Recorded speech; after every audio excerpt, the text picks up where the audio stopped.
ഇപ്പോൾ village officer Joseph George മാധ്യമങ്ങൾ കാണുന്നതിൻ്റെ തത്സമയം.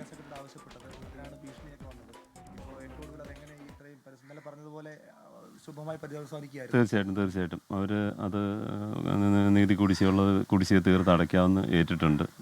പിന്നെ മറ്റു തരത്തിലുള്ള ബുദ്ധിമുട്ടുള്ള പ്രയാസങ്ങളൊന്നും അവരുടെ ഭാഗത്തുനിന്ന് ഉണ്ടാവില്ല എന്നുള്ളൊരു പ്രോമിസും അവർ തന്നിട്ടുണ്ട്.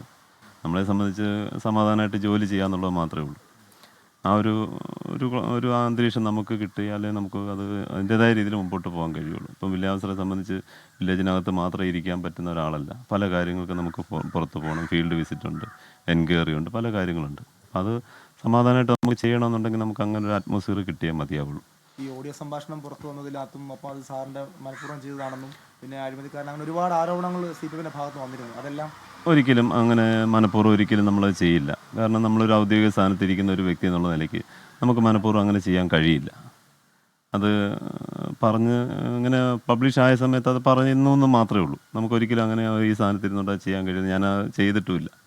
അത് ഒരു പക്ഷേ എൻ്റെ ഫോണിൽ പരിശോധിച്ച് അറിയാം. എൻ്റെ ഫോണിൽ നിന്ന് ആർക്കൊക്കെയാണ് ഫോർവേഡ് ആയിട്ടുള്ളത് ഫോൺ പരിശോധിച്ച് അറിയാൻ കഴിയും. ഞാനങ്ങനെ ചെയ്യുകയില്ല. പിന്നെ ഇങ്ങനെയൊക്കെയുള്ളൊരു വിഷയം വരുമ്പോൾ അങ്ങനെ പല ഭാഗത്തുനിന്നും പല രീതിയിലുള്ള വിഷയങ്ങൾ സംസാരങ്ങളൊക്കെ ഉണ്ടാകുമല്ലോ. അതിനെ അതിൻ്റേതായ അർത്ഥത്തിൽ എടുത്താൽ മതി. അവർക്കും ഉണ്ടായിട്ടുള്ള ഒരു മാനസിക സംഘർഷത്തിൻ്റെ അടിസ്ഥാനത്തിൽ അവരും അതങ്ങനെ പറഞ്ഞു എന്നുള്ള കാര്യം മാത്രമേ ഞാൻ എടുക്കുന്നുള്ളൂ. അല്ലാതെ വ്യക്തിഹത്യ ചെയ്യുക എന്നുള്ള നിലയ്ക്കൊന്നും ഞാൻ എടുക്കുന്നില്ല. ആ ഒരു സെൻസിൽ മാത്രം അത് ഉൾക്കൊള്ളുക, ബുദ്ധിമുട്ടില്ലാത്ത രീതിയിൽ മുമ്പോട്ട് പോകാൻ പ്രയത്നിക്കുക. ഇത്തരത്തിലുള്ള ഒരു തരത്തിലുള്ള ബുദ്ധിമുട്ടുകൾ അവരുടെ ഭാഗത്തുനിന്ന് ഉണ്ടാവില്ല എന്ന് തീർത്ത് പറഞ്ഞിട്ടുണ്ട്. കഴിഞ്ഞ ദിവസം നമ്മുടെ ജില്ലാ സെക്രട്ടറിയായി തന്നെയും ചാനൽ ചർച്ചയ്ക്കിടെ പറഞ്ഞു അദ്ദേഹത്തിന് അവിടെ വരുന്നതിനോ ജോലി ചെയ്യുന്നതിനോ ഒരു തരത്തിലുള്ള ബുദ്ധിമുട്ടുകളോ ഉണ്ടാവില്ല, ധൈര്യമായിട്ട് വരാം, കുഴപ്പമൊന്നുമില്ല ചാനൽ ചർച്ചയ്ക്കിടെ അദ്ദേഹം പറയുണ്ടായി. പിന്നെ ഈ നമ്മുടെ ഇദ്ദേഹം ഏരിയ സെക്രട്ടറി സഞ്ജുവായിട്ട് സംസാരിച്ചപ്പോഴും അദ്ദേഹത്തിൻ്റെ ഭാഗത്തുനിന്നും വളരെ പോസിറ്റീവായിട്ടുള്ള ഒരു അപ്രോച്ചാണ് ഉണ്ടായത്. ഞാൻ പ്രതീക്ഷിക്കുന്നതിനപ്പുറത്തായിട്ട്.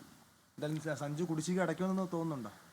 ഇന്ന് അടയ്ക്കാമെന്നാണ് പറഞ്ഞത്. ഇനി എന്തെങ്കിലും സാങ്കേതിക പ്രയാസം കൊണ്ട് ഇന്ന് വരാൻ കഴിഞ്ഞില്ലെങ്കിൽ അടുത്ത ദിവസങ്ങളിൽ അടയ്ക്കുമെന്നുള്ളൊരു ചിന്താഗതിയാണ് എനിക്കുള്ളത്.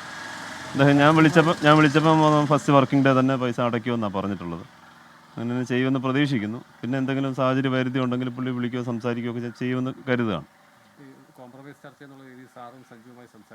നേരിട്ട് ഞാൻ സഞ്ജുവിനെ വിളിച്ചിരുന്നു. നമുക്ക് അവിടെ വിളിക്കാതിരിക്കാനുള്ള ഒരു റീസൺ ഒന്നും എനിക്ക് തോന്നിയില്ല. നേരിട്ട് വിളിച്ച് കാര്യങ്ങൾ സംസാരിക്കാനുള്ള ചിന്താഗതി നേരിട്ട് വിളിച്ചു. ഇവിടെ പ്രേക്ഷകർ CPM പത്തനംതിട്ട ഏരിയ സെക്രട്ടറിയുടെ ഭീഷണി നേരിട്ട നാരങ്ങാനം വില്ലേജ് ഓഫീസർ ജോസഫ് ജോർജാണ് ഈ സംസാരിച്ചത്. എന്തായാലും അദ്ദേഹം ജോലിയിൽ പ്രവേശിക്കാൻ തീരുമാനിച്ചു. പാർട്ടി ബുദ്ധിമുട്ടൊന്നും ഉണ്ടാക്കില്ല എന്ന് അറിയിച്ചു എന്നാണ് അദ്ദേഹം ഇപ്പോൾ പറയുന്നത്.